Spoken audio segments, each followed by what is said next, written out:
tertúlia. Meu boa tarde aí para todos e todas.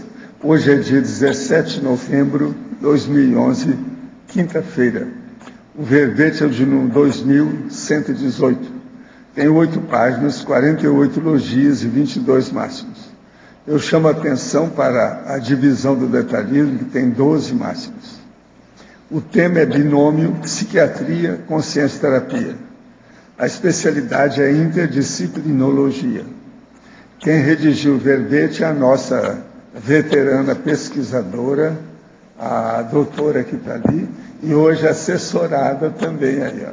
Tá, doutora Adriana, vocês veem o que é que vocês fazem aí com essa situação. Cuidado, hein? Definição. O binômio psiquiatria-consciência-terapia é a utilização técnica e cosmoética do conhecimento interassistencial de especialidades distintas e complementares relacionadas à saúde mental e à saúde consciencial, respectivamente, levando à ampliação do entendimento das parapsicopatologias através da análise interdisciplinar de variadas ou variáveis multidimensional, holobiográfica, holocárnica, paragenética, pensênica, holossomática, parafisiológica e mesológica. O estudo interdisciplinar das incoerências pensênicas, o predomínio do SEM repercutindo no N do pensênio. As relações interdisciplinares entre os conteúdos técnicos da psiquiatria e da consciência-terapia. Os estudos imprescindíveis sobre saúde consciencial para entendimento das patologias psíquicas. A complementaridade da súmula psicopatológica psiquiátrica na anaconscienciocinese. A semiologia das psicopatologias através do exame psíquico, levando a parasemiologia consciência-terápica psicopatológica. Eu li apenas um trecho aqui da patologia, que tem mais de 20 linhas. A ampliação do entendimento a respeito da psicopatologia através das premissas do paradigma consciencial.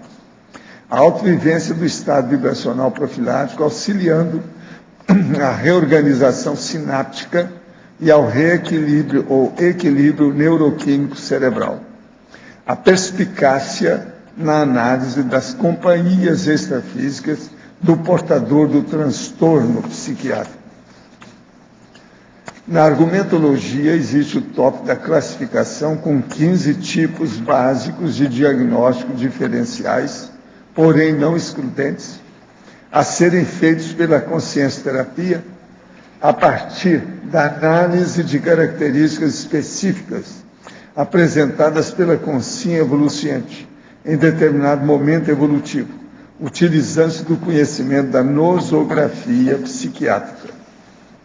Logo em seguida tem o tópico aí dos métodos, que tem 20 tipos de instrumentos diagnósticos e possibilidades terapêuticas da psiquiatria e da consciência-terapia, respectivamente, podendo ser utilizados em conjunto e ocasionar o sinergismo interdisciplinar. Então, tem os instrumentos diagnósticos, são 10, e as possibilidades terapêuticas, que são também 10. Assim, formam 20.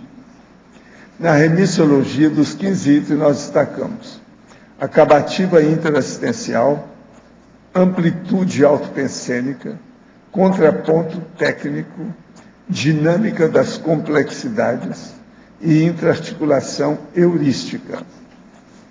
Frase enfática.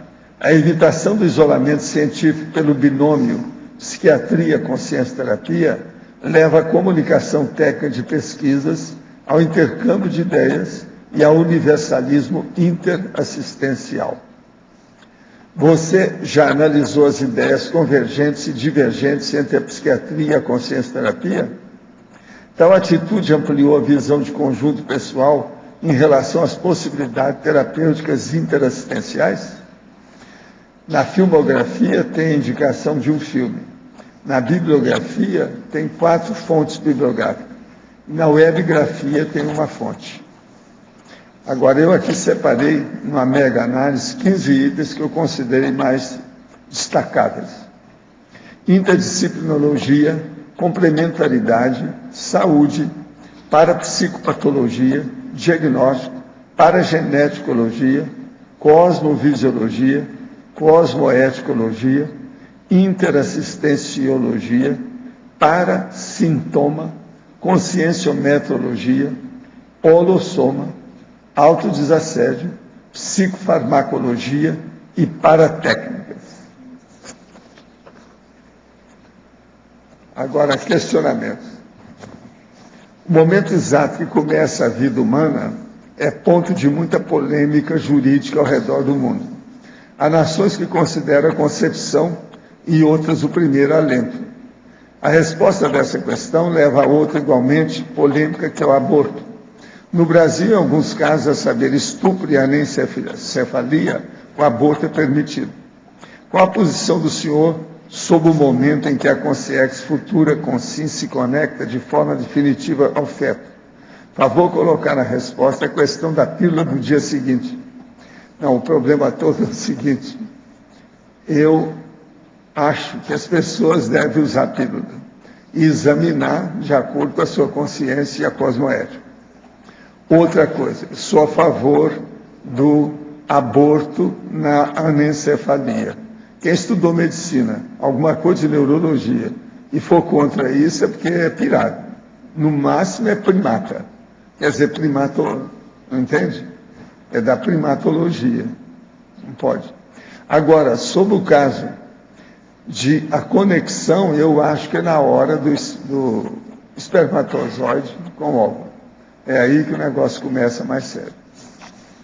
Agora, ó, isso de cortar a vida é uma coisa tão relativa. Pelo seguinte, quanto mais a pessoa é evoluída, mais trabalho dá para ela ressomar, porque ela acompanha o pai, a mãe, melhora o ambiente, faz uma opção de coisas. O negócio é muito mais sério do que a gente pensa na matéria. O negócio é antes disso. Tenho 50 anos e estudei vários livros espíritas, sou uma pessoa que sempre debatia a questão do estudo amplo para poder adquirir um conhecimento amplo das coisas e, de certa forma, sempre procuro alertar as pessoas para refletir em tudo que leem, seja de origem mediúnica ou não. Na atualidade, estou passando por um momento de crise familiar devido à empresa que era sócio ter falido com a crise americana. E minha esposa me culpa constantemente da situação financeira apertada. Apesar de sempre tentar buscar novas alternativas sem que desse certo. De um ano para cá, tenho vivido experiência fora do corpo através da ajuda de meu amparador. Na última vez, foi uma experiência muito marcante. Senti uma força muito forte e irresistível. Poderia dar uma orientação a respeito? O melhor que você faz é ler um livro que nós já publicamos, chama Projeciologia. Ele vai te dar ideia para essas coisas todas e apresenta soluções e técnicas para cada caso. Acho que é o melhor que a gente pode oferecer para você. Projeciologia. Os apontamentos que você costuma fazer nas tertulias sobre o Jesus de Nazaré são fundamentados somente em livro e registro histórico ou também em retrocognições e contatos com consciência. É tudo que eu posso. Tudo que eu falo é baseado nas minhas experiências também, seculares, naquelas que eu consigo lembrar. Aos 11 anos, utilizei um artifício, uma técnica espontaneamente, frente a uma situação que me causava ansiedade. Encontrei novamente essa técnica sendo ensinada em um curso sobre energia 5 anos depois. Consiste no simples gesto de unir os dedos indicador e polegar e médio para o enfrentamento de determinadas situações adversas. O senhor conhece isso? Teria alguma relação com a energossoma? Olha, isso aí é um processo de autossugestão. Eu não vejo nada de importante em matéria de energia nessas coisas, não. Há muita tolice nisso tudo de criança. O problema é a energia que a gente mexe, ultrapassa os dedos, esse processo todo. A gente mata mosquito com bomba atômica, tem que intensificar o processo. Então, isso aí, quando a pessoa faz essas coisas todas, isso tudo é problema apenas de sugestão para a pessoa se sentir melhor.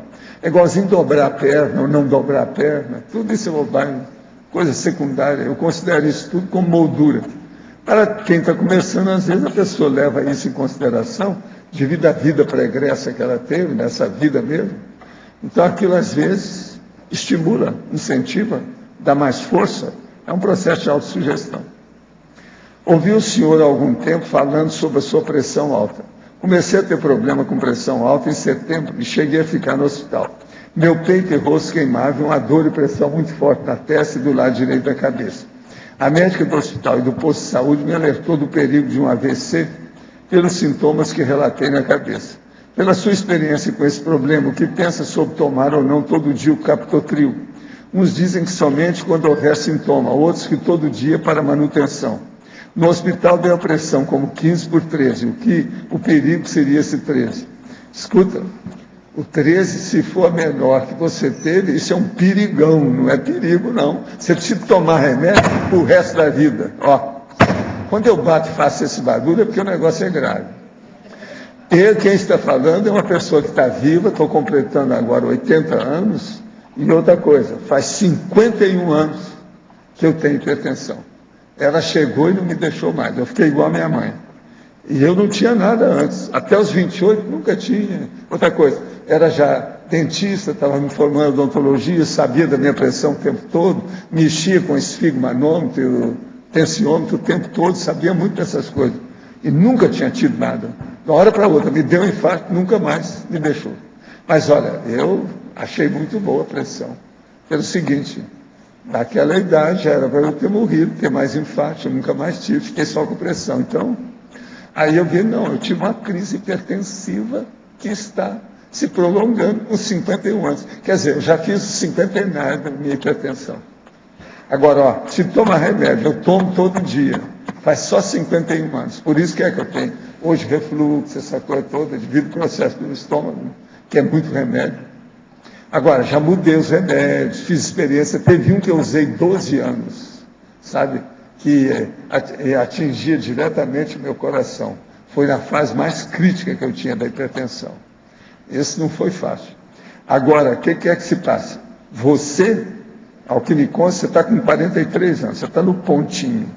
É tomar remédio para o resto da vida. Outra coisa, estuda mais, que é preciso ver, porque às vezes é bom mudar o remédio, não é deixar de tomar remédio, é mudar o remédio. E outra coisa, você tem um aparelho que você mede a pressão, não é ficar paranoico ou doido com isso não, mas é bom medir a pressão, você mesmo.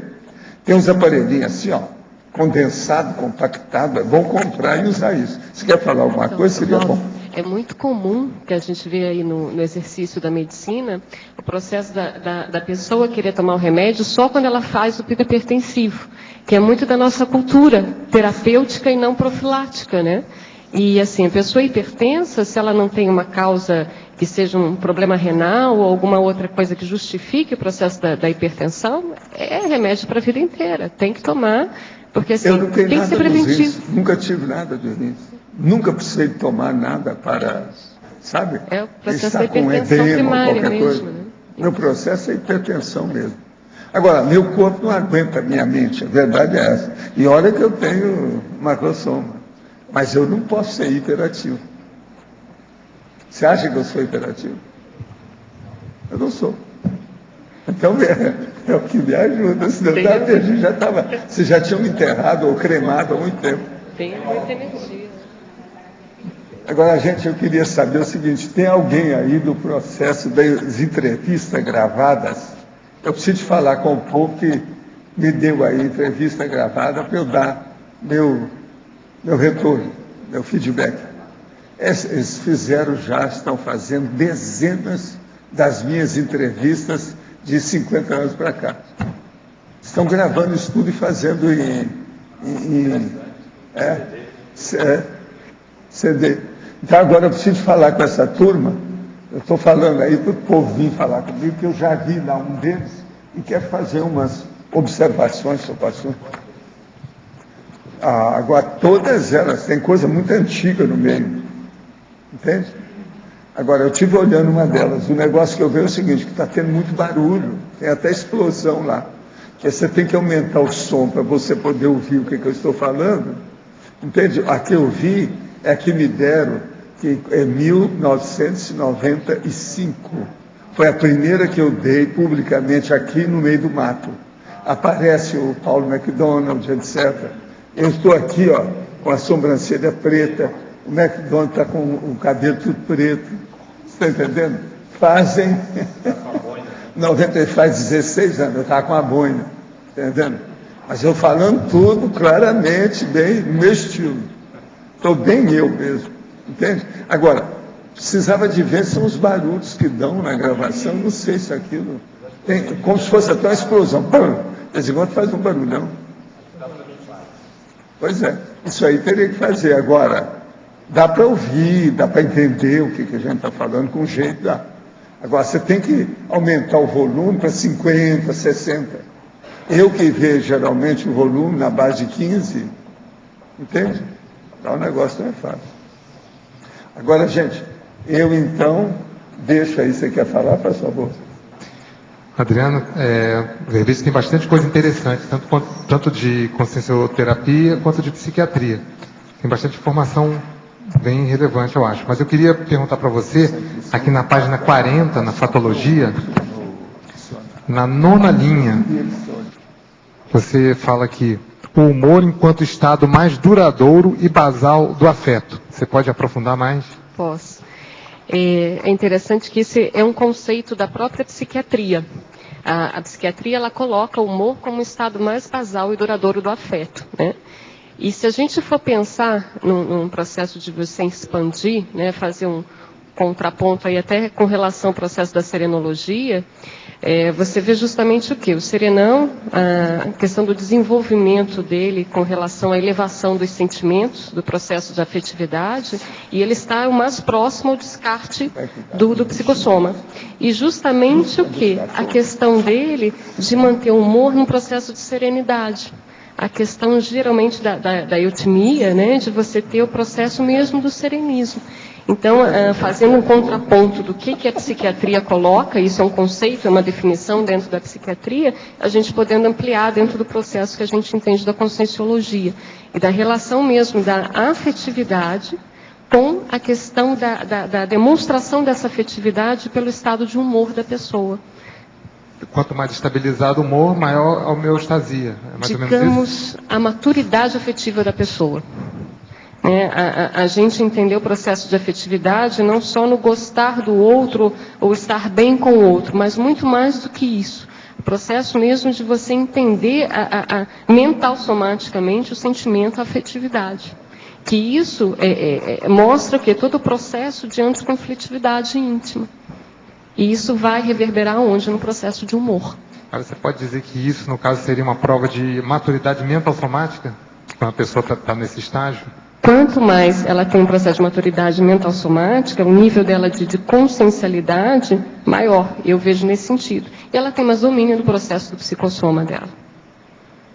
Da questão das imaturidades emocionais, o processo do emocionalismo, né?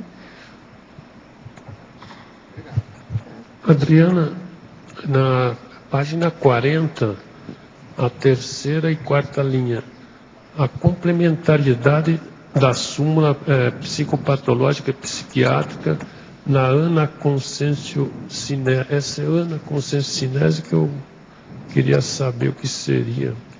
Então, na medicina, a gente tem o processo da anamnese, que você fazer determinados questionamentos, determinadas perguntas, determinadas avaliações, para você fazer um entendimento do que a pessoa sente, há quanto tempo que ela está tendo aqueles sintomas, referente a uma dor, como é que ela se apresenta, como é que a pessoa percebe aquele sintoma. Então, esse seria uma anamnese médica, digamos assim.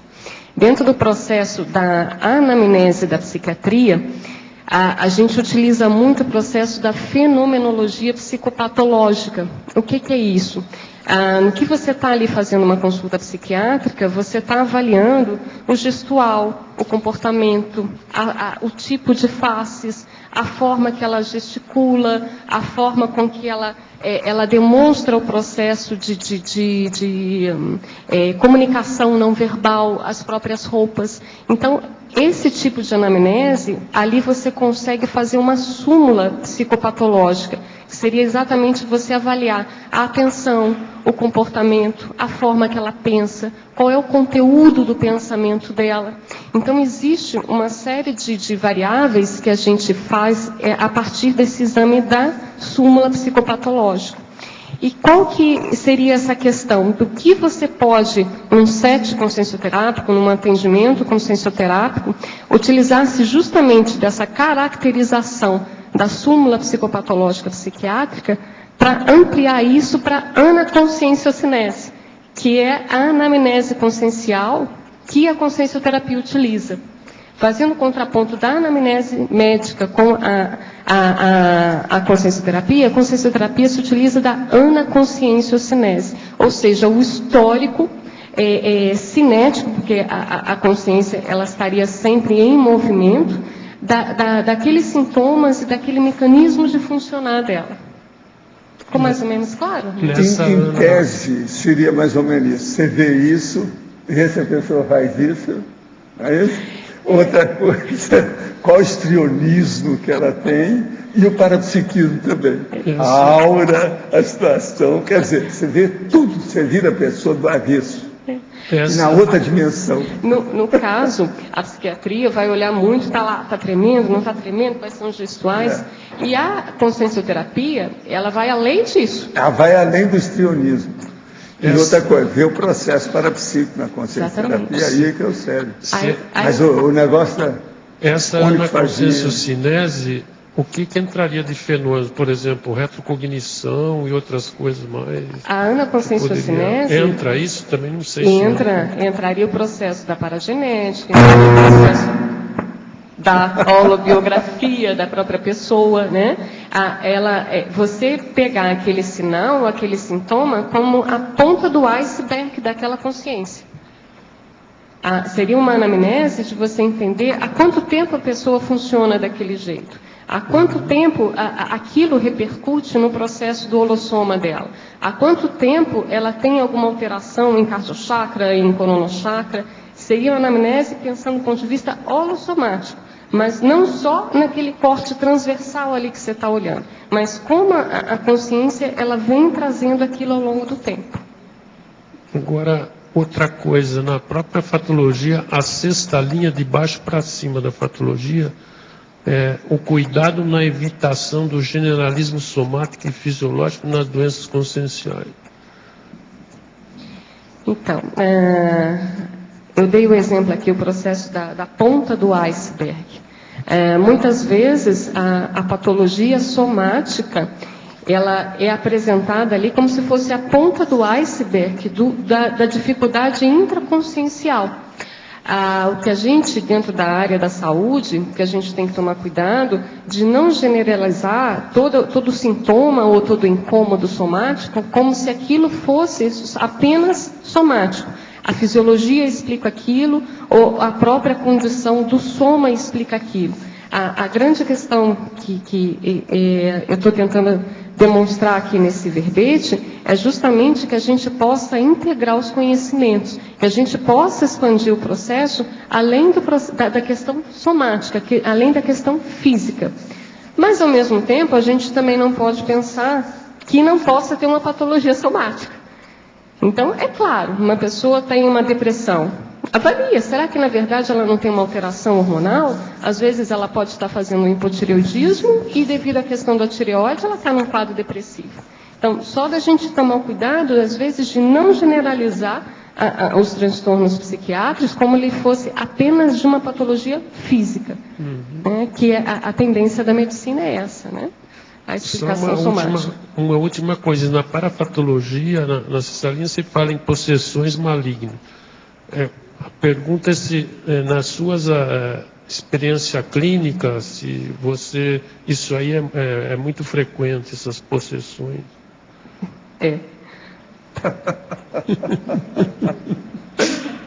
Deve ser, eu até acho que pode ser, mas... Não só as possessões, como as semi-possessões, né? Às vezes a pessoa está ali, não está falando por ela mesma, as ideias, os exopensenes estão ali, e ela está crente que ela que está reproduzindo aquelas ideias, não é. Tem um processo ali de semi-possessão. E às vezes a questão da possessão mesmo. Seus amigos da máfia. A máfia se traz para a física. A paramáfia. A paramáfia. A gente até, várias vezes, até o professor Walter já colocou aqui a questão do efeito Hooke, né? A pessoa lá, em possessão, o nível O efeito Hooke pode ter dois aspectos. Um que é positivo, sem nenhum processo patológico, uma homeostática. E tem o aspecto que é totalmente patológico. Precisa de ver, então, qual a finalidade, qual o objetivo. E, então, muitas vezes, a pessoa entra ali num estado de possessão mesmo, assediador, ela tem uma força violenta, às vezes são 5, 6 pessoas para ajudar a fazer uma contenção naquela pessoa. E agora, esses são os casos que a gente vê assim que é mais caricaturado, né? Mas tem os casos mais sutis de possessão que você vê ali que é o assediador falando pela própria pessoa e ela nem se deu conta que não é ela que está falando ali.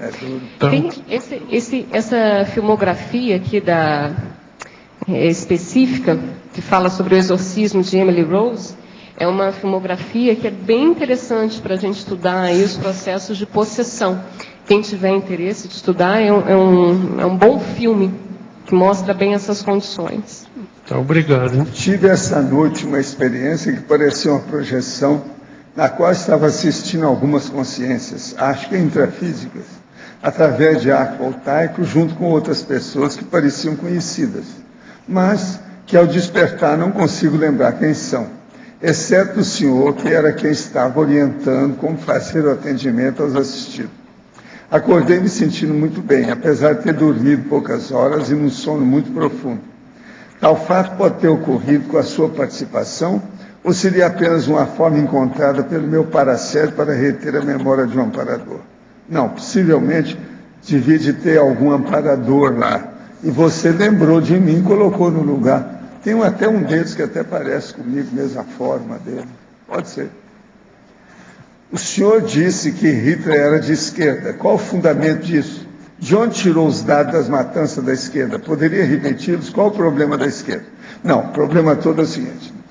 O Hitler, ele tinha muita coisa que era propriamente da direita, porque dominava o processo ariano. Ele queria era levantar o problema da nação ariana, branca, aquela coisa toda. Mas ele chegava com o processo da esquerda na questão de fazer o excesso. Por exemplo, quem é que matou mais gente no século passado? Foi gente da esquerda, foi Stalin. Então você veja, ele é mais ou menos dessa época. Até um certo ponto, ele admirava determinados desafetos dele, ainda tinha isso. Tanto desafeto político como desafeto filosófico. Ele, às vezes, admirava, dentro da loucura dele, com aquela coisa toda. Agora, o que é que se passa? Ele era perturbado. Antes de mais nada, era um caso psiquiátrico, né? Como nós estamos falando hoje aqui de psiquiatria, ele é um caso psiquiátrico do jeito também que o Stalin também era caso psiquiátrico.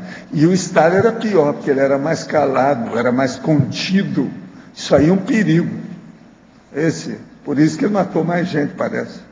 Agora, para você, em classificação, página 43, gostaria de saber mais sobre temperamento forte, o item 15, e labilidade emocional, o item 11. Ok. Essa caracterologia, na verdade, essa classificação, ela é para a gente tentar fazer um contraponto, né, do que seria uma questão que a gente poderia ver mais sobre o âmbito da consciência e a outra mais pela questão do diagnóstico psiquiátrico, né? Então, foi o temperamento forte, que estaria ligado mais à nosografia psiquiátrica, e a outra seria a labilidade emocional, né? Que também estaria ligada à questão psiquiátrica, que a psicopatologia classificaria. O temperamento forte, tem até um livro que é interessante, que se chama Temperamento Forte e Bipolaridade, é de um psiquiatra do Rio Grande do Sul. E muitas vezes essas pessoas que têm um temperamento mais forte, elas têm uma dificuldade na questão de convivialidade dela. Elas acabam fazendo algumas inimizades, fazem muitas rupturas de amizades, elas são muito, digamos, às vezes autocráticas, e isso confunde com o processo do strong profile, daquela pessoa, né, que tem a consciência de uma personalidade forte, mas não necessariamente a questão do temperamento forte. E uma das possibilidades que a gente avalia, às vezes, na questão do temperamento forte é a relação com a bipolaridade. E o outro ponto que foi questionado é a questão da labilidade emocional. É justamente a pessoa que, às vezes, acorda bem, durante o dia ela deixa de estar bem, ela fica entristecida, chega à noite ela já está eufórica, e ela fica instável emocionalmente. Uma hora ela está bem, outra hora ela não está bem. Às vezes ela pode até colocar, mas aconteceu tal fato que acabou comigo. Então, essa possibilidade, às vezes, de um fato acabar com o humor de uma pessoa, isso tem que ser muito bem avaliado. E, geralmente, essas labilidades emocionais, a pessoa tem uma instabilidade emocional, a instabilidade do humor dela. Em Trinomiologia, página 42. Gostaria de saber sobre paragenética, genética e mesologia. Com relação a esse verbete, né, esse trinômio, ele já existia, não fui eu que inventei esse trinômio, mas eu utilizei nesse verbete pela questão seguinte: muitos mecanismos que nós temos de funcionar, isso não vem dessa vida apenas, nesse momento evolutivo nosso, isso já vem acompanhando a gente há várias existências.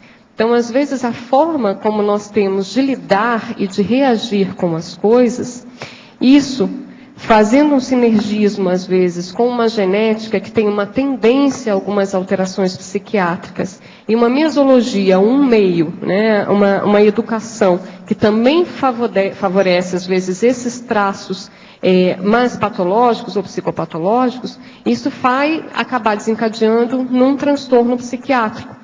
Então, a psiquiatria, ela utiliza muito a questão da etiologia das patologias como biopsicossocial. Ou seja, o que tem relação, o que essa patologia tem relação com o soma, com o psicológico e com o social da pessoa. Só que ela esquece um ponto importantíssimo, que é a questão da paragenética, que a medicina ainda não viu. Então, essa questão do sinergismo, às vezes, patológico ou às vezes positivo, isso pode desencadear um problema psiquiátrico ou não. Até às vezes a pessoa tem uma resiliência para ela não ter aquele problema psiquiátrico, mesmo que a genética tenha uma tendência a um problema psiquiátrico e a mesologia também. Pela sua experiência, quais os alimentos ou fatores que podem dar problemas do tipo tumores na próstata? Qual a melhor profilaxia? Seria bom você falar isso, somente sobre o processo lá que vocês veem na próstata. Eu não tenho conhecimento de nenhuma alimentação que tenha relação direta com o processo da próstata. O que se fala muito é do licopeno, né, dos alimentos vermelhos, tomates, que protegeriam com relação ao tumor de próstata. E o que se faz hoje em termos de profilaxia são 3 abordagens: é o exame ecográfico da próstata, a dosagem do PSA e o toque retal, né? Essas 3 abordagens sempre tem que caminhar junto. Não sei se a Adriana quer complementar. Não tenho conhecimento para estar complementando, não. Hoje que eu estou passando, que ele mexe com isso aí todo mês, aí, o dia inteiro. Eu queria fazer uma pergunta. A propósito disso, do trinômio que tu falou ali, né, esse paragenética, genética, eu queria fazer um contraponto com a crescendologia, que está logo acima. E a minha argumentação é a seguinte: ali tu bota na segunda linha, crescendo patologia psiquiátrica, patologia consciencial. Eu entendo isso, mas não seria exatamente um decrescendo? Então, o que eu vejo do processo aqui? Eu acho que tem as duas coisas. Pois é, mas aí, como tem o trinômio, que é paragenética, genética, mesologia, eu pensei, quando eu li isso aqui, eu pode pensei, subir. A gente tem pois visto é, isso quem tudo. sabe botar as Há duas. muita gente regressiva, né? Por exemplo, você pode ter, às vezes, um processo de depressão viral. A pessoa entra num processo somático, às vezes na infância, na própria adolescência, ela tem uma questão viral, às vezes até na própria gestação, que a mãe é contaminada, isso passa para o feto, passa para a criança, e a questão dela, a influência disso no soma dela, o quanto pode comprometer próximos somas, próximos neossomas. Então, chamando a atenção que tanto pode acontecer de você ter um problema consciencial, que isso vai virar uma ponta do iceberg, que é um transtorno psiquiátrico, ou às vezes, até pela questão somática, o quanto você, às vezes, não valorizando na resolutiva daquele processo, isso pode piorar e você ter uma piora consciencial. Entendi. Na mesma linha, Adriana, na parafatologia, na 7ª linha, de cima para baixo, começa ali bem no finalzinho, a sedação farmacológica enquanto fator facilitador das intrusões assediadoras. Eu queria ponderar contigo o contrário também. Eu concordo com isso, mas o contrário, no sentido de a sedação ajudar a fazer um corte das intrusões assediadoras. O que é que tu acha que isso? Tu acha que é possível? O que a gente vê? A remissão do sintoma não quer dizer a remissão do assédio. Isso é um ponto. Então, às vezes, você está ali com... Vamos pegar esse contraponto que você colocou. A gente, é claro que a gente vai tratar, justamente a psiquiatria faz isso, a gente trata o sintoma.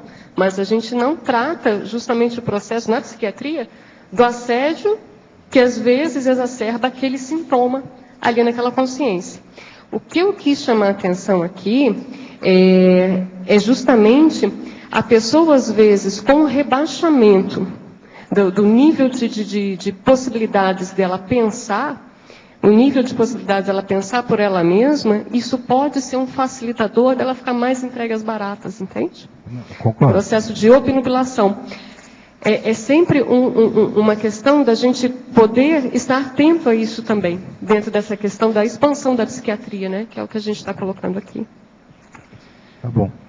Por último, aqui, ó, na tecnologia, na página 41, na 2ª linha, tem a técnica do circuito transtorácico. Podia explicar para mim melhor? Eu não conhecia essa técnica desse nome. Talvez eu conheça, mas não estava sabendo. A técnica do circuito transtorácico, às vezes a gente faz pelo processo de aproximação maior das mãos com a questão do cardiochakra. Então, na verdade, a técnica, você coloca a mão na frente do tórax, uma mão na frente do tórax e a outra mão atrás do tórax. Como se fosse um arco voltaico, só que embaixo. Então, assim, às vezes, pelo menos o que eu já tive assim, de experiência, às vezes você desbloqueando mais perto, pela proxêmica mesmo, a questão energética pela proxêmica, às vezes diretamente ali no cardio, facilita você fazer um desbloqueio através depois do arco voltaico. Ok, obrigado, parabéns. Adriana, o verbete está muito rico. Tem várias perguntas aqui. Eu queria saber, na 9ª linha, seguindo aí a parafatologia que o Luiz perguntou, a transfiguração psicossomática fixada na psicopatologia existente na vida anterior, se puder aprofundar. Esse aqui, dentro do processo da ideia fixa, né, e da própria emoção fixa. O Hernandes Leite, ele tem até um exemplo bem bacana disso, né, que é do Menekman, que ele até já apresentou, que é justamente do sósia. A pessoa que intrafisicamente ela fica tão com a questão do ídolo, né? Ele tem o exemplo do processo do Elvis Presley, né? A pessoa lá com o ídolo, aquela emoção, aquela idolatria, aquela fixação, ela no processo de extrafísico, ali na própria parapsicose, ela transfigura o processo psicossoma dela ali, sendo o próprio Elvis Presley, né? Esse é um exemplo do Hernandes. A gente pode colocar aqui um outro exemplo, a questão até do próprio homossexualismo, né, da pessoa. Para vai caminhar para isso. O processo do homossexualismo aqui, a gente pensando num crescendo pior, a própria questão do transtorno de identidade de gênero, que a pessoa ela não suporta estar naquele gênero que ela nasceu, às vezes é um gênero feminino, ela não suporta ser mulher, às vezes é um gênero masculino, que ela não suporta ser homem, e aí ela dessoma, às vezes até faz a cirurgia, começa a tomar hormônio aqui, muda o nome. Existem hoje em dia possibilidades para isso, dependendo do sofrimento da pessoa. Ela dessoma dentro da questão ela consciex, ela transfigura, até o ponto do paramutante, a questão de ovoide, né? Que a gente... Legal. Agora aqui na próxima página 41, você podia aprofundar na teoriologia, no finalzinho, a teoria do Pensene tornada prática em toda a psicopatologia? Uhum. A questão da psicopatologia, a gente vê muito o processo das distorções cognitivas dentro da base emocional, né? A dificuldade de domínio, às vezes, do psicossoma, e isso refletindo nas próprias distorções cognitivas dela. E, obviamente, pela questão da dissociação do Pensene, isso pega todo o processo de energossoma dela. Bloqueios, intoxicações energéticas.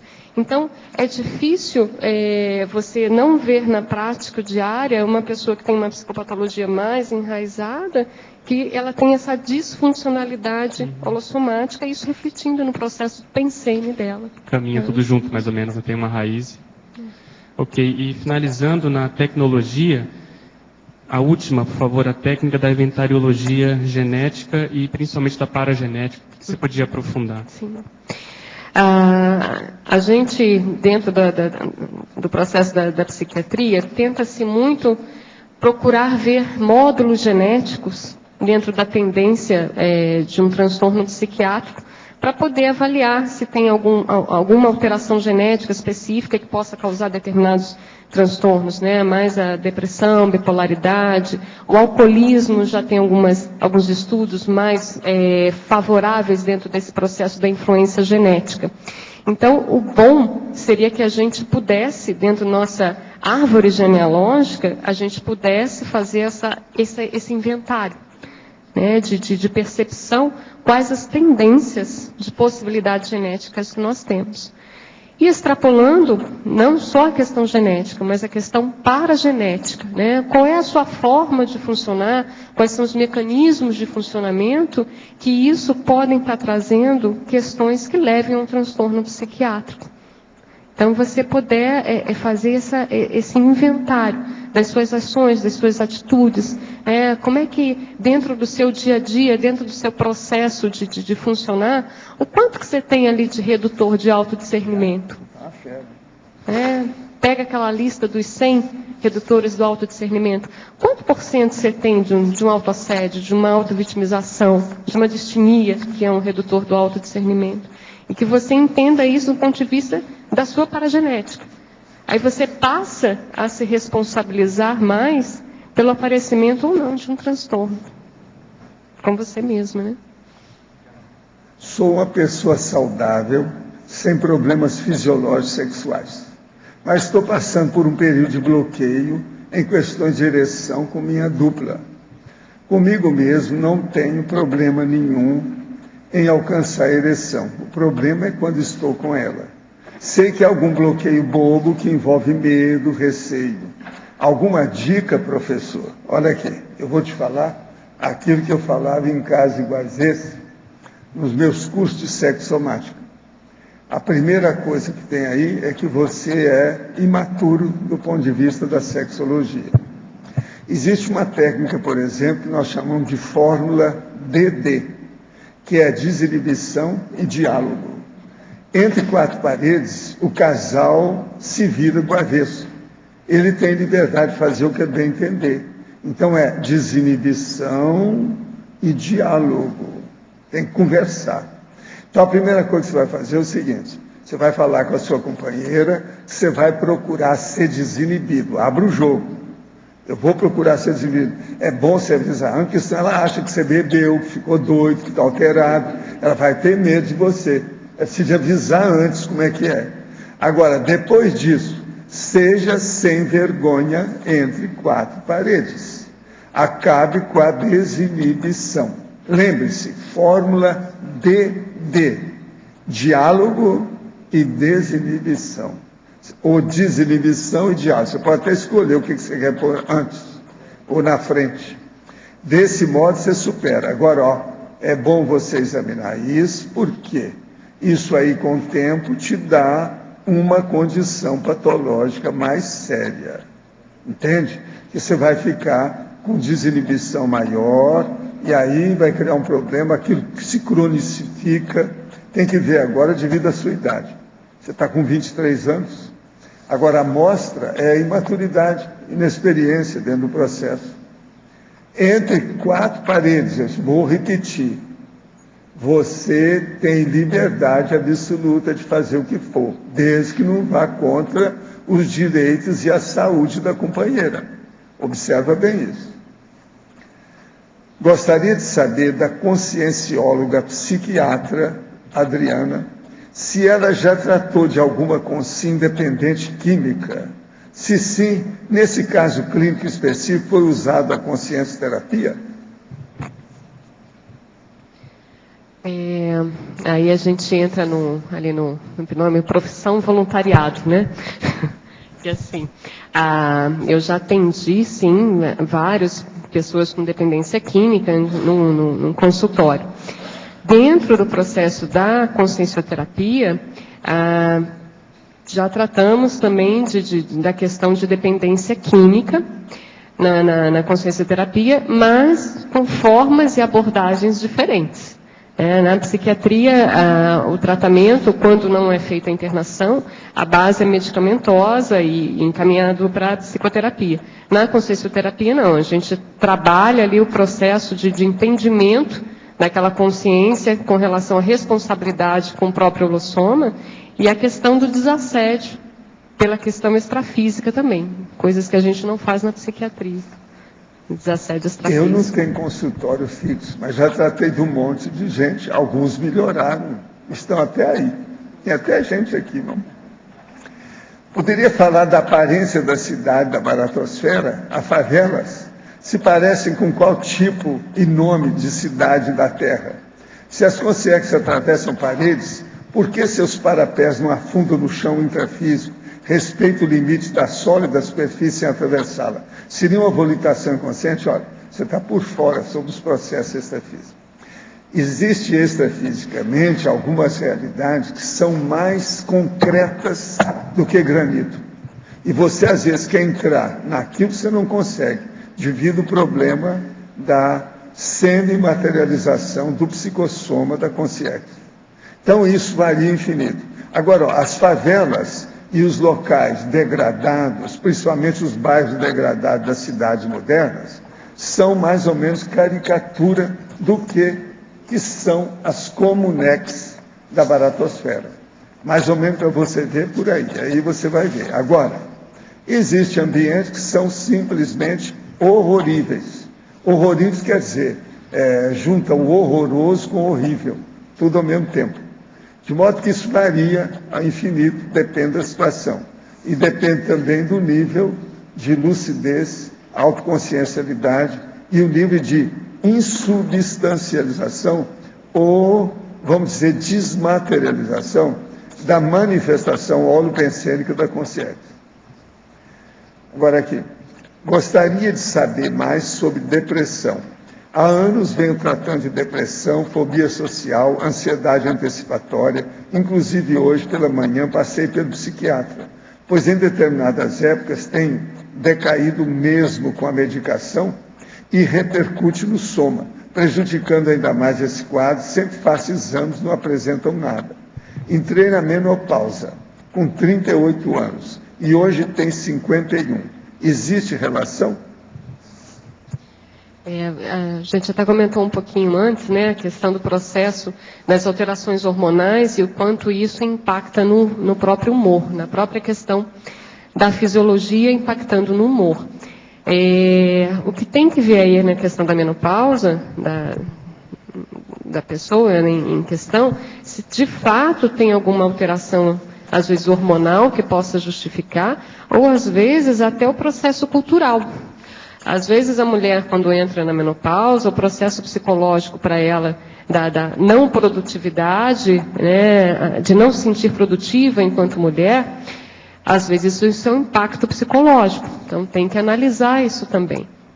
Agora, com relação à depressão, dentro da questão da psiquiatria, hoje a gente não tem, dentro do processo de estudos cerebrais, uma causa ou uma etiologia específica do porquê ocorre a depressão, assim como a maioria dos transtornos psiquiátricos. Agora, o que valeria a pena tentar aí dar uma estudada, e às vezes até, se a pessoa tiver uma oportunidade e vir fazer uma consciencioterapia aqui em Foz, é que ela possa entender alguns mecanismos dela que servem como gatilho para a piora da depressão. E como é que ela pode reverter isso sendo mais preventiva, sendo mais profilática, evitando, às vezes, determinados comportamentos que entram, que elas acabam levando a um episódio depressivo dela. Então, a profilaxia seria interessante. Se puder vir fazer uma consciencioterapia, mas isso não quer dizer que tenha que parar com a medicação.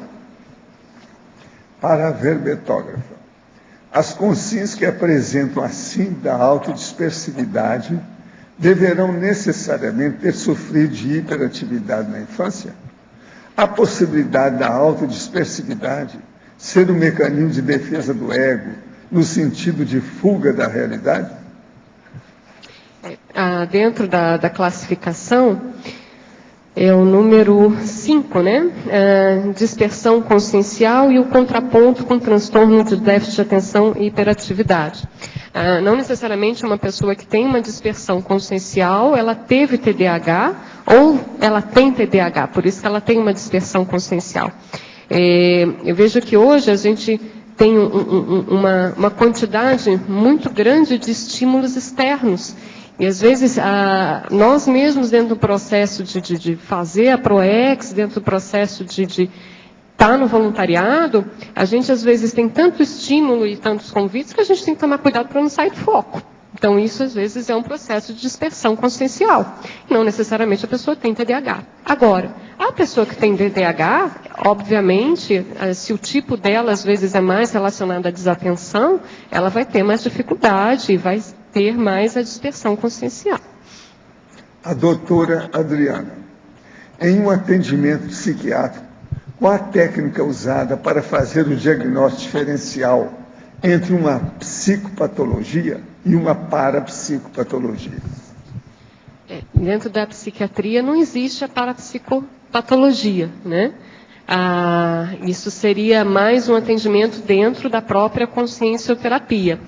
Uma das técnicas que você pode avaliar é a própria questão de você utilizar técnicas relacionadas à questão energética, que muitas vezes você ajuda a pessoa a promover o autodesassédio e aquele sintoma, ele deixa de existir.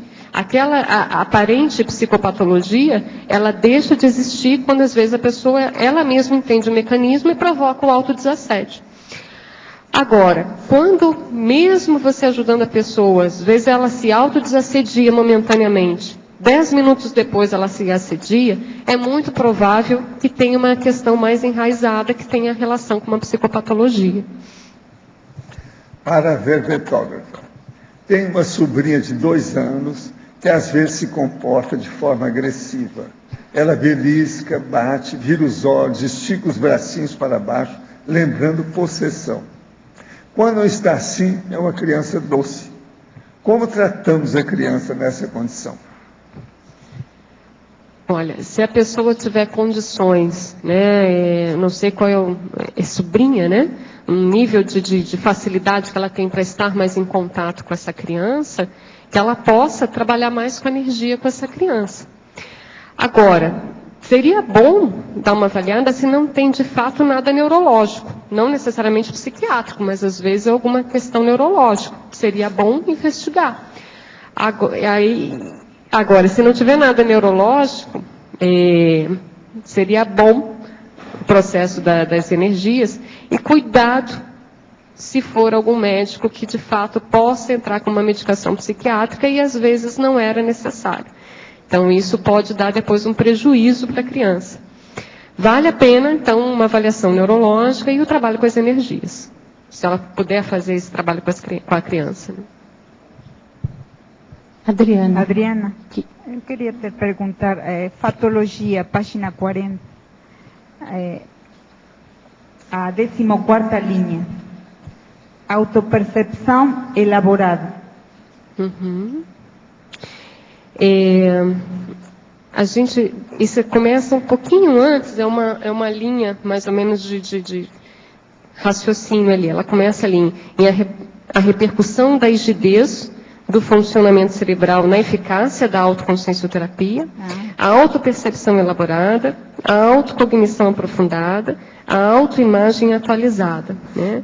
Essa autopercepção elaborada, ela entra muito no processo do aprofundamento dessa autocognição, da pessoa ter um entendimento da realidade consciencial dela.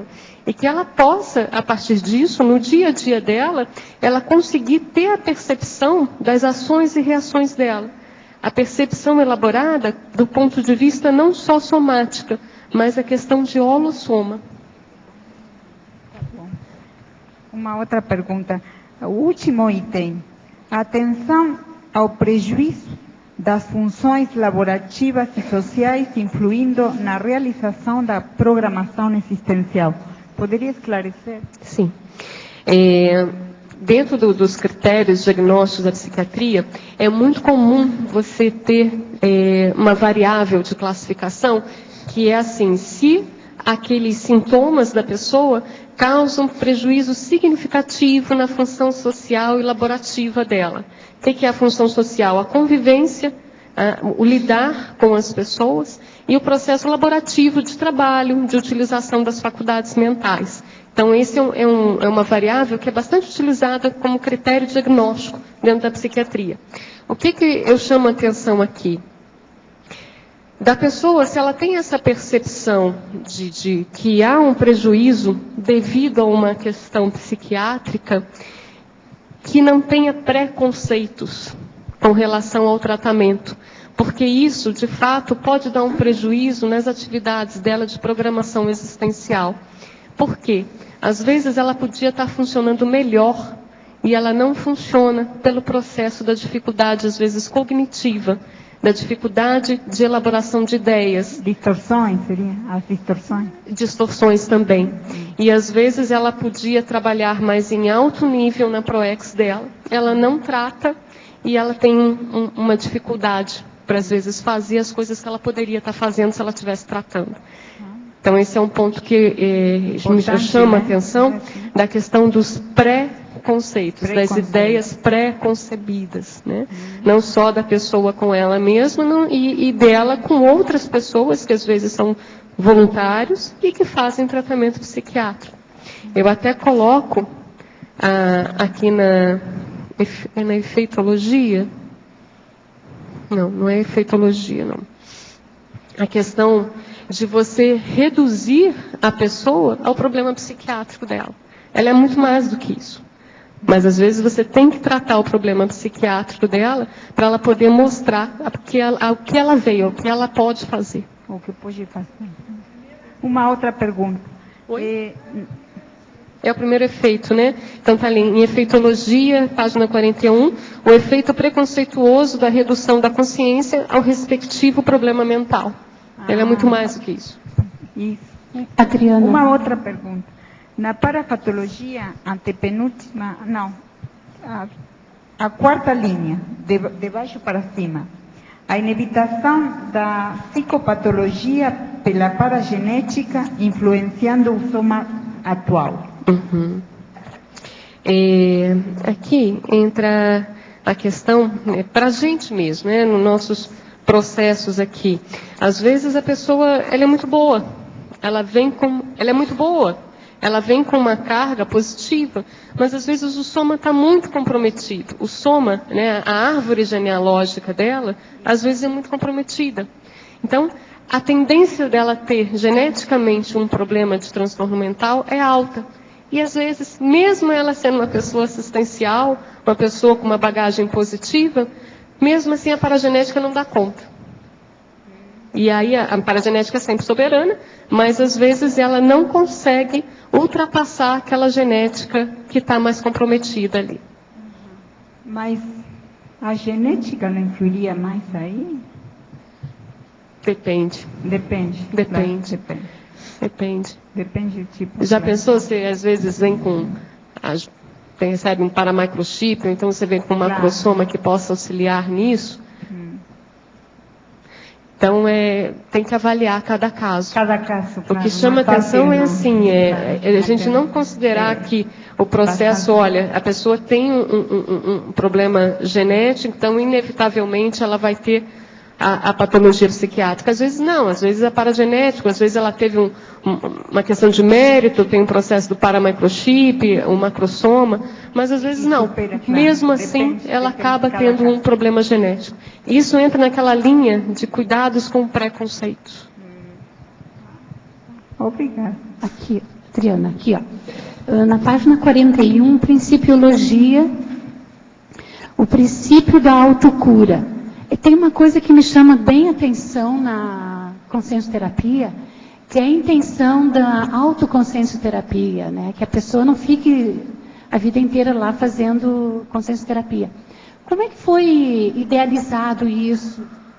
Ligando aqui com o princípio da autocura, podia falar um pouquinho? A grande questão é que vem a ideia do conceito do evoluciente. A consciencioterapia, ela não trata quem está lá para ser atendido como um paciente, ou seja, que estivesse ali passivo para o processo de recebimento de tratamento, né? Ela trata como um evoluciente a pessoa participante do processo dela, promovendo o quê? A questão da autocura. A consciencioterapia, ela parte da heteroajuda para auxiliar o evoluciente na autocura dele. Uma das questões que a gente sempre avalia é a dependência do evoluciente ali na consciencioterapia. Às vezes, a dependência do evoluciente em ter um desassédio energético. A ideia da consciencioterapia é sempre facilitar, através de instrumentalização do evoluciente, que ele seja o próprio terapeuta dele mesmo.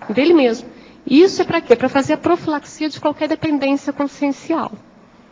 Então, é questão de, olha, as etapas da autoconsciencioterapia. Vamos ajudar o evoluciente a perceber, ele se investigar para perceber o problema, ele se diagnostica, ele tem já o remédio que ele sabe que ele tem que tomar para se enfrentar, e ele mesmo fazer a superação da patologia.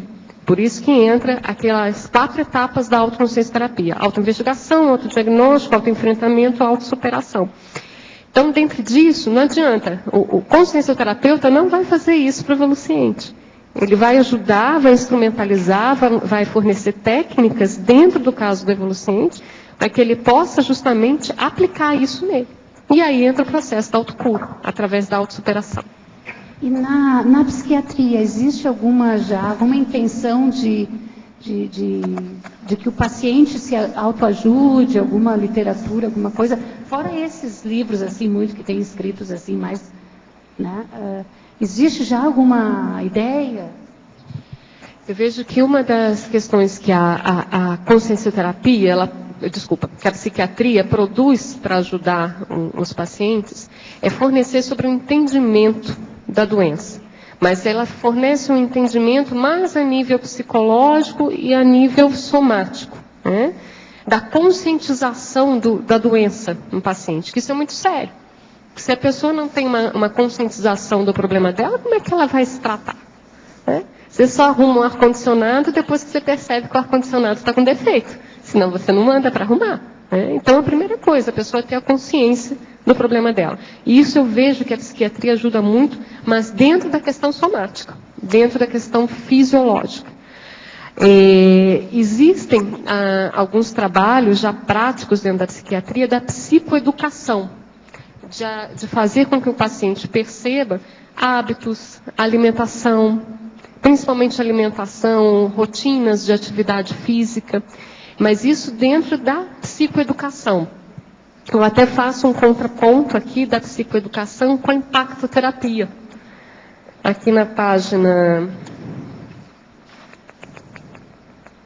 Página 44, nas possibilidades terapêuticas, letra B, número 14. Psicoeducação, que é utilizado pela questão da psiquiatria, com a impactoterapia, que é o que a consciência-terapia utiliza. Porque muitas vezes, olha, não adianta, destrói aquilo e constrói um novo.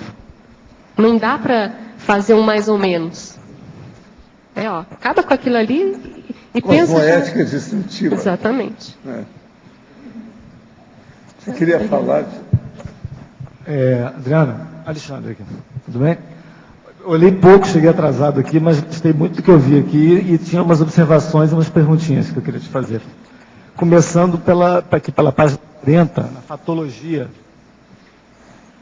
Na 15ª linha, lá no meio mais ou menos,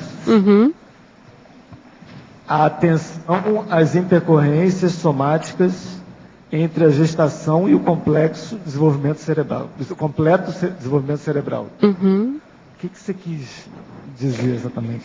O que você pensou para botar isso aí? Essa aqui, a atenção... Alô? Tá saindo? Você achou? Achei. Eu estava ouvindo o microfone aqui.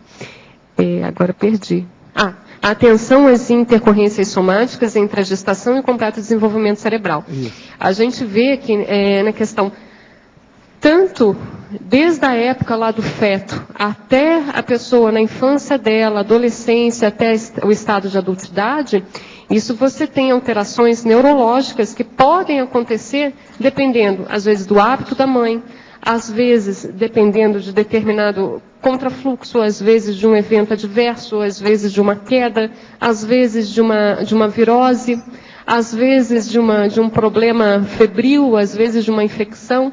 Então, de ficar atento o quanto essa alteração dentro do processo da fisiologia, quanto uma doença fisiológica pode dar uma repercussão psiquiátrica. Um outro ponto que chama atenção aqui é a própria organização sináptica e a destruição sináptica que acontece no desenvolvimento normal cerebral. A gente tem a questão da poda sináptica dentro de uma das possibilidades da etiologia da esquizofrenia, que é justamente a poda sináptica errada. Ou seja, quando criança, a gente entra no super desenvolvimento sináptico, são várias sinapses que são feitas, até que quando você entra na adolescência e início da adultidade, o normal é que essas sinapses, elas sejam destruídas algumas sinapses e mantidas outras. Quando você tem um processo de defeito nessa poda sináptica, às vezes você mantém determinadas sinapses que não eram para existir. Então, tem várias questões fisiológicas que a gente tem que observar, tanto desde lá da gestação até a formação cerebral, de questões fisiológicas que podem dar um processo de transtorno psiquiátrico. Entendi. Esse caso que você falou até mais tardio, né, dessa hipótese para a esquizofrenia, seria depois da adolescência. Isso é uma hipótese mais recente de alguns neurônios, né, não se... Eu não entendi muito bem. Não é recente, não. Isso já existe há pelo menos uns 15 anos, essa hipótese. A questão é o seguinte, quando a gente entra no processo de infância, adolescência, o normal é a gente ter uma formação muito grande de sinapses. São várias sinapses que são feitas. Esse seria uma fisiologia normal cerebral. Com o final da adolescência, início da adultidade, o normal seria a destruição de determinadas sinapses. Isso seria o normal. E você manter apenas organizadas algumas sinapses. Uma das hipóteses da esquizofrenia é que justamente essa destruição, ela não ocorre de forma adequada. Destrói-se sinapses que seriam saudáveis e ficam sinapses que não seriam saudáveis. Entendi. Isso é uma hipótese da etiologia da esquizofrenia. Tá. Daí também tem muita gente que começa a ter a esquizofrenia apresentar no início da adultidade, né? Teria a ver com isso também, né? Principalmente o homem, né? É mais comum lá entre os 18 e 25 anos, a idade de início, mas não exclui o aparecimento da esquizofrenia antes e nem depois, né? Tá, e nesse caso aqui dessa afirmação, você inclui tudo aqui, né? Desde a gestação até problemas de de prematuridade, né? Parto prematuro, um monte de coisa no meio. Sim, né? Você vê, uma pessoa às vezes, ela tem uma queda, né? Cai da escada, ou é atropelada, bate a cabeça, tem uma concussão, não é um problema. Sim, sim. Outra coisa, né? Eu ia sugerir aqui na estrangeirismologia o insight do paciente psiquiátrico, não só por ser em inglês, não, mas pela importância do insight como primeiro passo, né, para uma melhora. Você está falando do processo de conscientização, é isso? Não, na estrangeirismologia. Não, eu entendi. Isso, o processo de conscientização, isso, o insight então, processo de conscientização do próprio paciente. Então, aqui, onde é que tem? Aqui. Em efeitologia, na 4ª linha, né? Tem um efeito do esclarecimento holossomático, holobiográfico e do modus operandi para a superação da psicopatologia. Né? Isso estaria dentro da questão de conscientização. Da conscientização mais ampla, de acordo com o problema dele. Né?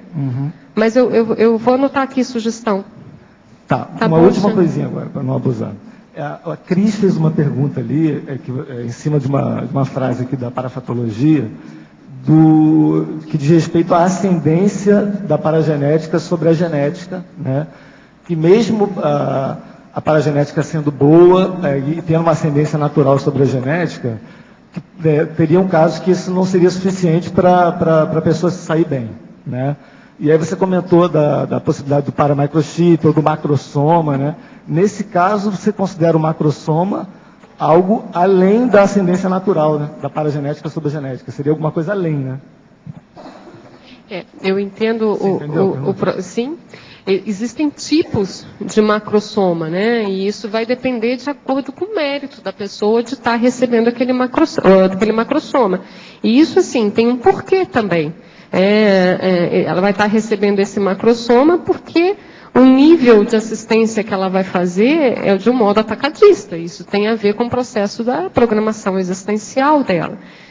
Então, eu vejo assim, às vezes, a pessoa tem um mérito e isso é conseguido.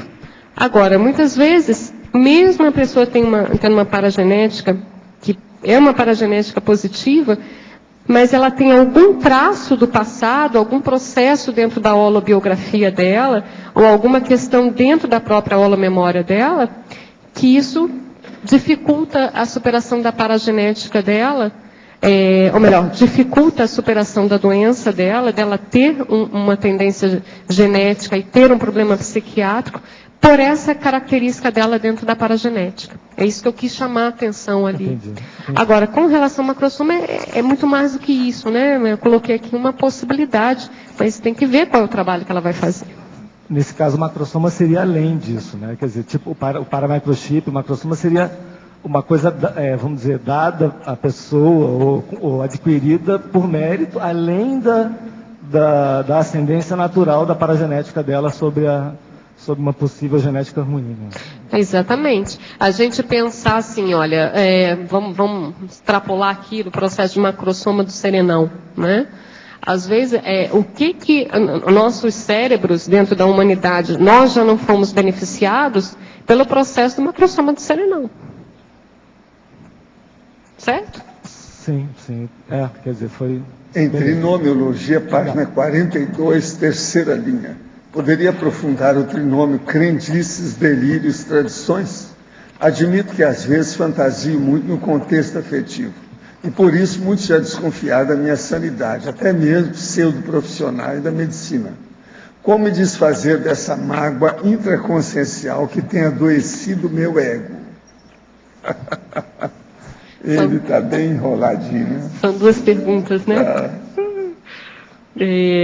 Então, vamos lá, trinomiologia. O trinômio crendices, delírios, tradições, né?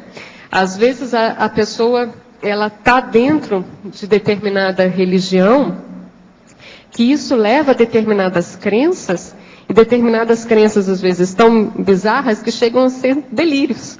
Mas isso tudo dentro da própria tradição dela ali religiosa. A gente vê, às vezes, tem até ali na fatologia, eu coloquei a questão da influência de determinadas religiões no aparecimento do transtorno psiquiátrico.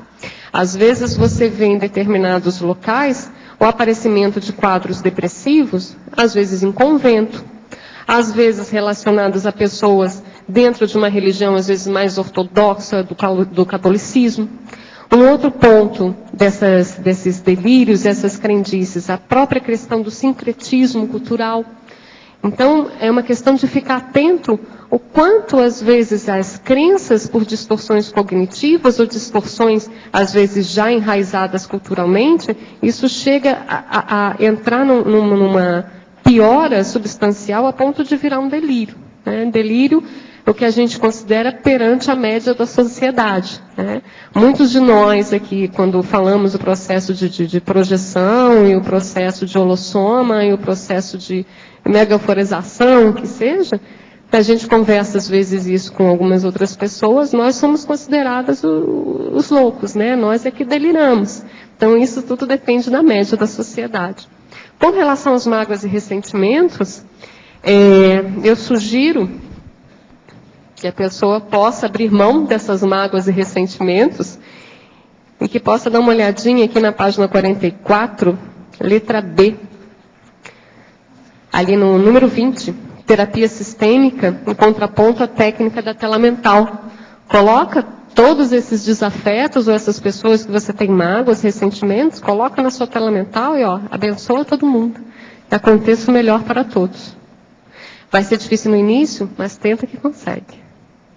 Nós vamos dar um break agora, depois nós voltamos com as consultas psiquiátricas gratuitas. Ainda tem mais. Eu tenho mais 3 aí. A próxima, tá certo? Pedimos a todos que, por favor, desliguem os celulares e não teclarem os computadores na hora da megaforização. Obrigada.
Então, como é que você está se sentindo? Como é que foi?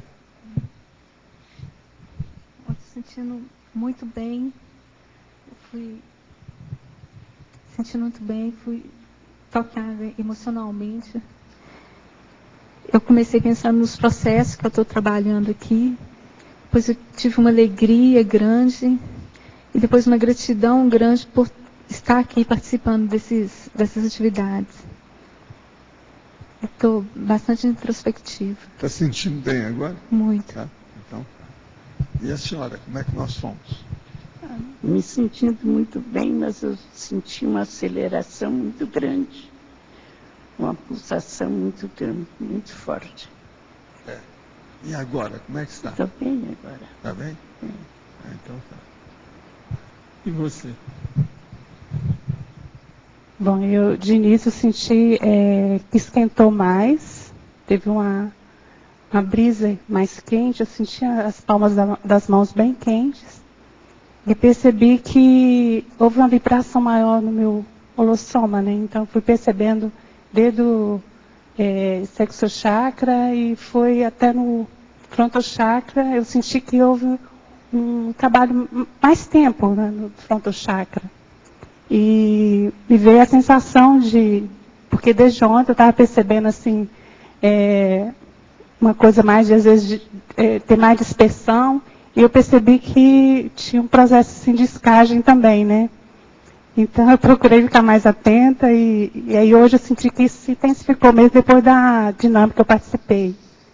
E eu estou assim, muito contente de Quando saber. ele foi falar para você para vir para cá, eu notei que você teve assim uma surpresa, não foi? Sim, a Ivana é minha amiga lá, mineira, né? É. E assim, eu vejo o esforço dela de estar se trabalhando, e hoje falando aí na questão da autocura, né?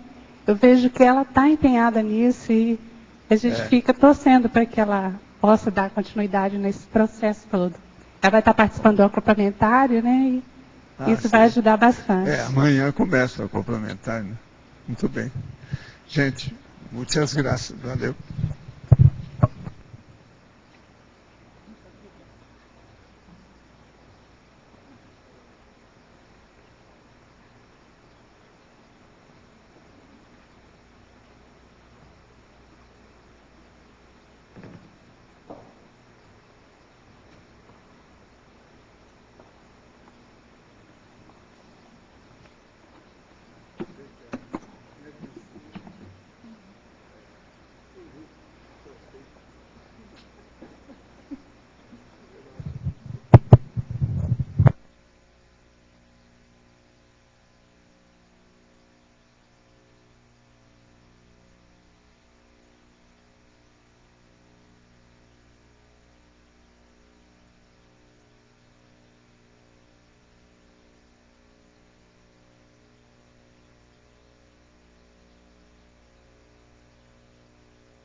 Então, Cecília, como é que foi? Desde que eu estava sentada, eu já senti muita movimentação energética, principalmente no cardio, no laringo e nas costas, subindo pela coluna até o corono. Aí, depois aqui, ficou um tempo nessa movimentação, principalmente nas costas até o corono, e depois muita pulsação, como se estivesse pulsando o energossoma, assim, intensamente, até abrir para uma, como se fosse uma exteriorização, assim, bem grande, muito bom. Está sentindo bem agora? Sensação muito boa. E você, como é que você foi? Desde que eu sentei, eu comecei a sentir muito forte os pés, os plantochakras muito ativados. E passou um tempo, aquilo se expandiu pelo corpo inteiro. E lá pelo meio do trabalho começou a ampliar demais a sensação de bem-estar. E a ideia muito forte que fixou para mim foi de destemor. De estar para o que der e vier, sabe? E aí, no final, deu uma sensação de estar em todos os lugares, de ampliar tudo. Negócio muito sério, Expansão, muito positivo. Né? Muito positivo. Está sentindo bem, então, agora. E você, Marisa, como é que foi? Oi. Semana passada eu fui convidada a participar daqui, mas eu cedi a vez para uma outra pessoa. Pela 10ª vez? E hoje me deu vontade de ceder novamente, mas me veio que eu viesse e me pusesse na posição de assistido, que a gente sempre tenta colaborar. Então eu tentei ficar nessa posição de assistido e estou trabalhando para melhorar minhas percepções. E quis focar nisso. O que estaria acontecendo, principalmente comigo? Eles mexeram muito na minha cabeça. Eu tenho estudado bastante, tenho feito, já estou preparando 2 verbetes para mandar. E me parece que foi feita uma paracirurgia aqui do lado direito do meu cérebro, que foi onde eu já tive algum problema. Eu me senti assistida. Está se sentindo bem agora? Muito bem. E com aquela questão de expandir tudo que eu vim fazendo e que eu vou... Isso é para me ajudar ao que eu vou fazer daqui para frente. Bom. Foi o que me veio. Tá bom, obrigada. Valeu. Não, eu que agradeço. Muitas graças.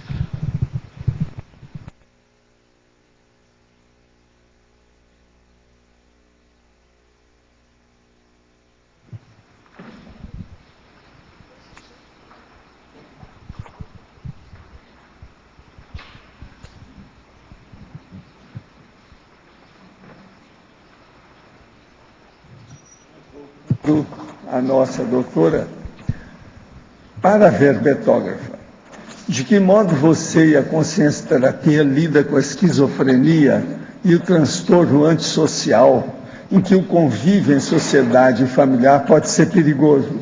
Seria possível a recuperação ainda nessa existência para tais consciências? Com relação à esquizofrenia, ele é um dos grandes transtornos da psiquiatria.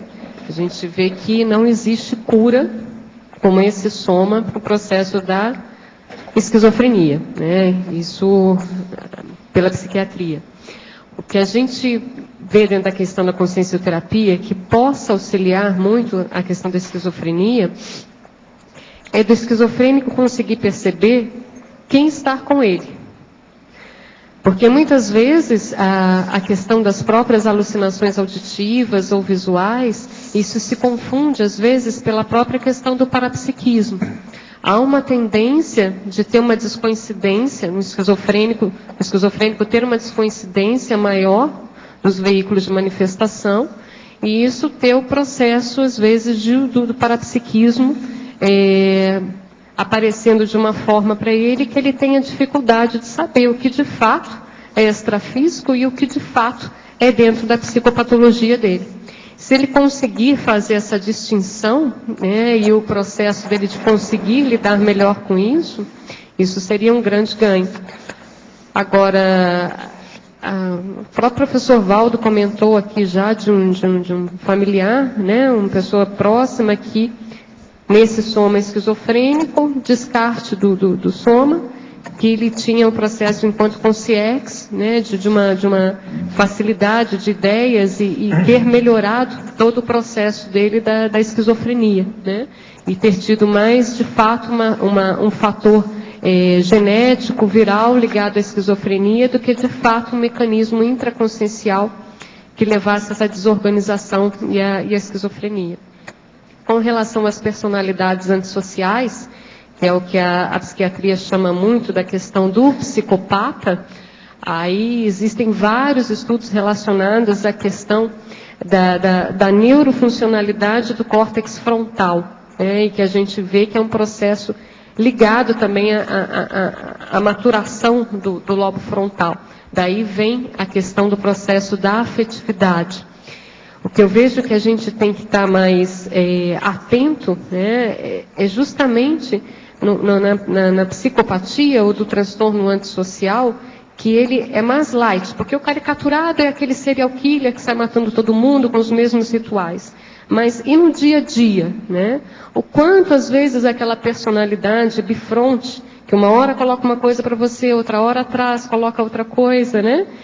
A pessoa às vezes não confiável, o quanto de traço ali de personalidade antissocial, no fundo ela não tem. Né? Então, da gente estar mais atento a essas pequenas questões dentro da própria questão do caráter da pessoa. Da própria pessoa avaliar o código dela de cosmoética, dentro da questão do bifrontismo, né? E esses percentuais ligados aos traços da personalidade antissocial. Na consciencioterapia, a ideia é que a pessoa possa se ver de uma forma nua e crua, né? De fato, com o que ela é. Sabendo os valores, princípios, o processo de cosmoética, o que de fato ela precisa rever, e se ela quer assumir, rever isso ou não. A psiquiatria ainda utiliza eletroconvulsoterapia em casos graves de esquizofrenia com catatonismo e depressão maior. De que modo você e a consciencioterapia interpretam esses tratamentos radicais que podem levar a outros distúrbios?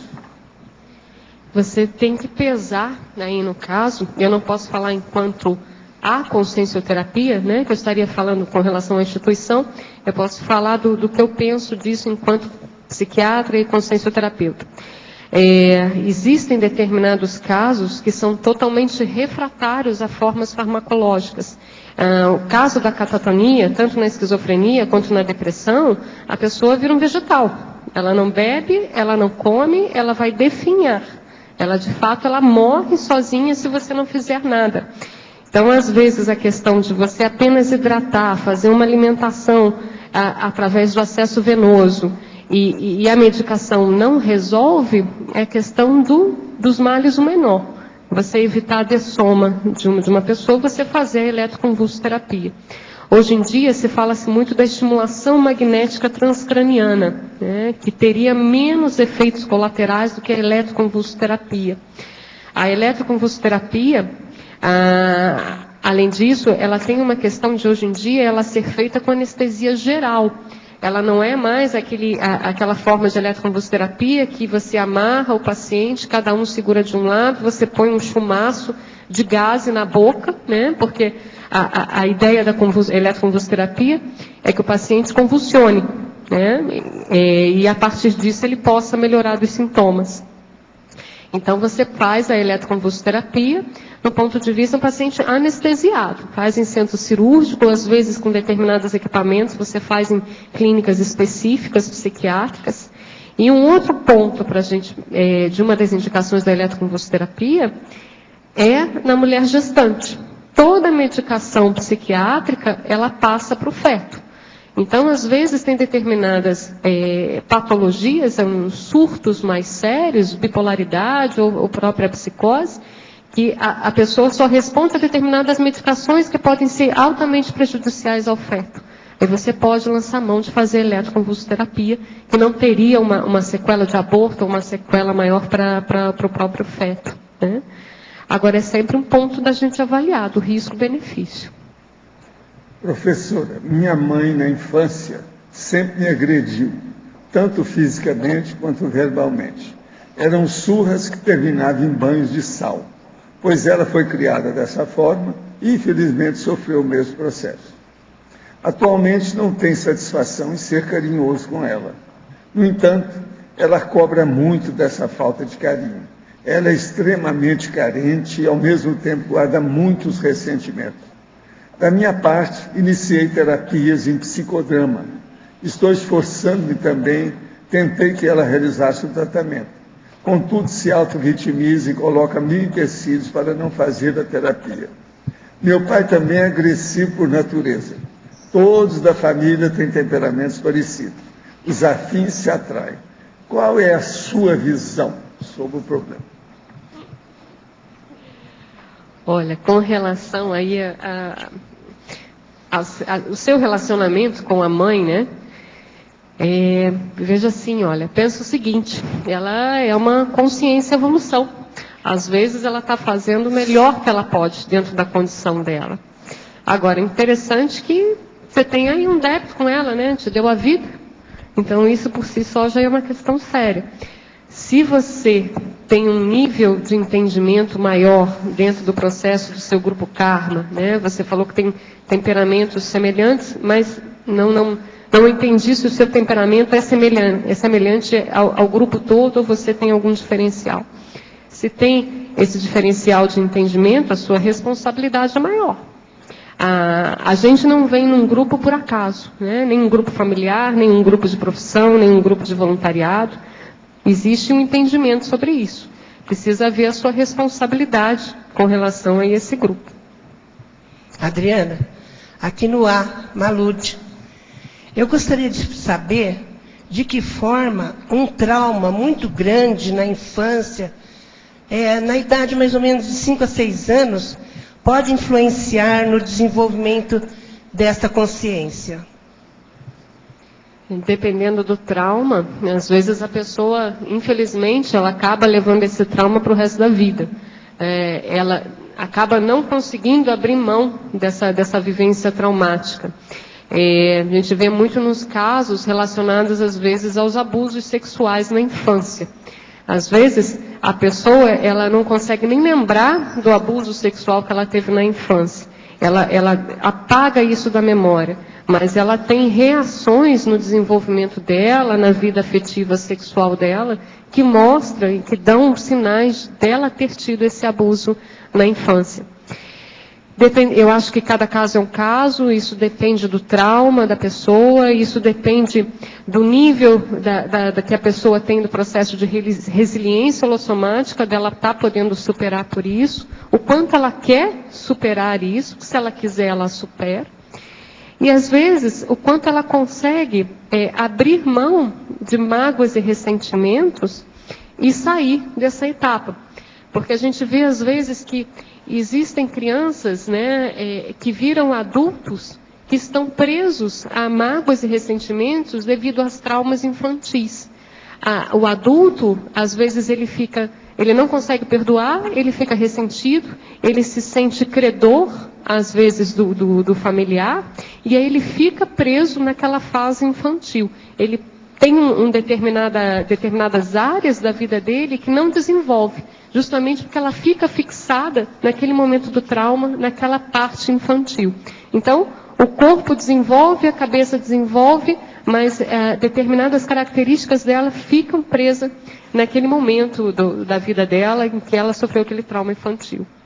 É, isso mesmo. Eu fiquei durante muito tempo retornando, vivenciando o trauma. E a partir do instante em que eu entrei na conscienciologia, comecei a estudar, me parece que eu fui abrindo mão, sabe, desse trauma. Essa resiliência parece-me que ainda surte efeito, entende? Por isso que eu estou perguntando novamente. Isso é bom.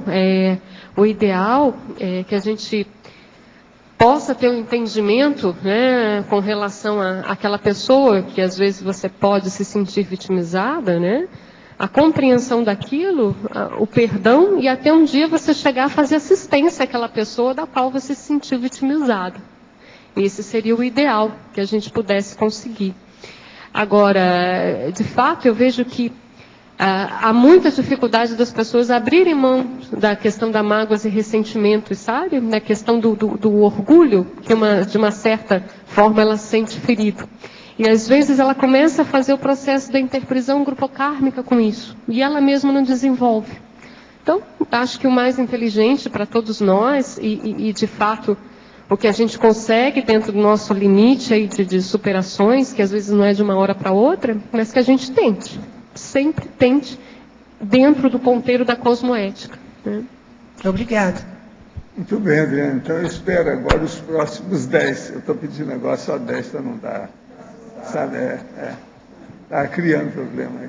Tá bom? Os nossos comerciais, por favor. Obrigado. As pontuações de hoje: 84 assinaturas no livro de presença, 18 perguntas presenciais, 19 perguntas online, 34 votos presenciais e 7 votos online. Hoje temos os recados do Amin sobre a Escola do Parapsiquismo, a Sandra, curso Desperticidade, a Marguê sobre o curso Arco Voltaico, a Malude sobre Iniciação Paracientífica e a Alzira e Djalma sobre Jornada da Conscienciometria. E agora com vocês, Eliana, com o programa Amigos. Boa tarde. No dia 3 de dezembro, nós teremos o sorteio mensal do programa Amigos. Ele vai ser excepcionalmente num sábado, dia 3, porque no domingo, dia 4, nós teremos o Conselho dos 500. Então, a ideia é a gente, né, como faz parte também do Conselho, da coordenação, a gente estar lá na Assembleia e faremos, então, o sorteio dia 3 de dezembro. Será sorteado um Kindle da Amazon para todos os amigos ativos e uma máquina fotográfica para aqueles amigos que fizeram sua assinatura ou que renovaram no mês de novembro. Então a gente espera por todos vocês, ainda dá tempo de vocês se associarem ou renovarem sua assinatura, participarem do sorteio, mas principalmente serem mantenedores da enciclopédia da Conscienciologia. Obrigada. Boa tarde a todos. No dia 4 de janeiro vai ter início a segunda turma da Escola de Parapsiquismo.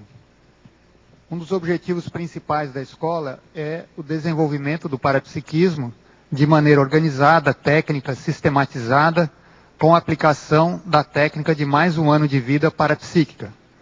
A estrutura básica da escola é composta de 3 módulos que acontecem em janeiro, julho e dezembro. Cada um desses módulos tem 3 campos com epicons, uma série de atividades energéticas e cada aluno passa por uma entrevista individual com cada epicom. Em virtude desse fato, o número de vagas é limitado, tá, para que todos possam ser atendidos, né, num tempo razoável. Além disso, entre os módulos tem uma série de atividades opcionais e não opcionais. Uma delas são as maratonas. Então, vou ter maratonas do estado vibracional, da sinalética e maratona de leitura de livros. Então, quem tiver interesse, é só procurar a recepção do CAEC, o telefone é 45 3525 2652, lembrando mais uma vez que as vagas são limitadas. Tá? Obrigado a todos. Boa tarde. O convite é para que vocês possam passar conosco o final de ano no CAEC. Nós teremos vários eventos e hoje nós vamos destacar aqui o curso Desperticidade, que ocorre do dia 29 a 31 de dezembro, de quinta a sábado, no campus da OIC. Para você que admite a possibilidade de atingir a desperticidade ainda nessa vida. Nós teremos os epicons Cristina Aracaki, professor Moacir Gonçalves e professora Marina Tomás. Temos 3 campos energéticos, um campo de desbloqueio energético encefálico, um exercício de expansão energossomática e o energoduto. E também temos atividades mentais somáticas para discutir os temas da despesticidade. Então, os interessados podem procurar a recepção do CAEC ou fazer a inscrição pelo telefone 3525-2652. Obrigada. Boa tarde. Eu estou aqui para divulgar o curso Arco Voltaico, que vai acontecer dias 8, 9 e 10, agora de dezembro. É um curso de campo, que também vai ter 3 campos de atuação, onde os alunos podem experimentar a técnica do arco voltaico, a parte de energizar, a parte de ser assistido, a parte de fazer acoplamentos. Então, é um curso que é quase que totalmente prático, tem uma parte teórica para falar um pouco do processo da desassedialidade, né, explicando os benefícios também da técnica e da prática do arco voltaico. E o EPICOM é o Leonardo Firmato. O curso, então, é dia 8, 9 e 10 de dezembro, e começa às 14h30 do dia 8, uma quinta-feira, e vai até às 17 horas do sábado. Aguardamos vocês, para quem tiver interesse em dominar a técnica, entender um pouco mais a técnica do arco voltaico. Obrigada. Boa tarde a todos. Eu quero avisá-lo que faltam apenas 2 dias para iniciar um módulo temático que é a semiótica persiana e a parasemiótica. Esse curso terá início dia 19 e 20 no discernimento. A professora Regina Camilo é que vai efetuar esse curso. Ela vai abordar alguns temas. Diferenças epistemológicas da semiologia e da semiótica. Parasemiótica e parapsiquismo. Sinalética parapsíquica e parasemioses. Além disso, vai haver um laboratório de autoexperimentação, oficina de parasemiótica. Aguardamos as últimas inscrições para o início desse curso. Obrigada.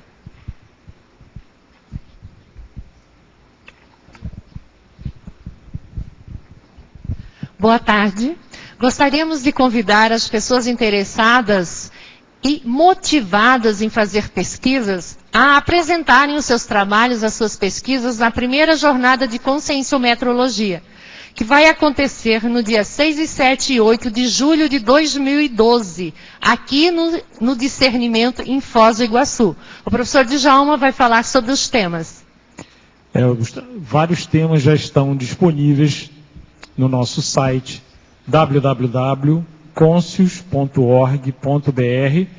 Na chamada de trabalhos, vocês podem fazer download e ler os temas. São 11 temas. Vou comentar alguns só para vocês terem uma ideia. Balanço autoconscienciométrico. Tem a ver com o que a professora Adriana colocou hoje no verbete, que é o inventário genético paragenético, por exemplo, é parte disso. Outro exemplo é o paradireito e a conscienciometria. E a reciclogenia também, para aqueles que estão estudando o processo, a habilidade ou a capacidade de reciclagem existencial. Então, mais uma vez, fica o convite àqueles que têm algum tipo de pesquisa na conscienciometria, tá certo? A submeter um trabalho. A data final, o prazo é até janeiro, 6 de janeiro de 2012. Vou repetir, o site é www.conscius.org.br, e para quem quiser mandar o trabalho direto, o e-mail é jornadaconscienciometria@conscius.org.br. Obrigada.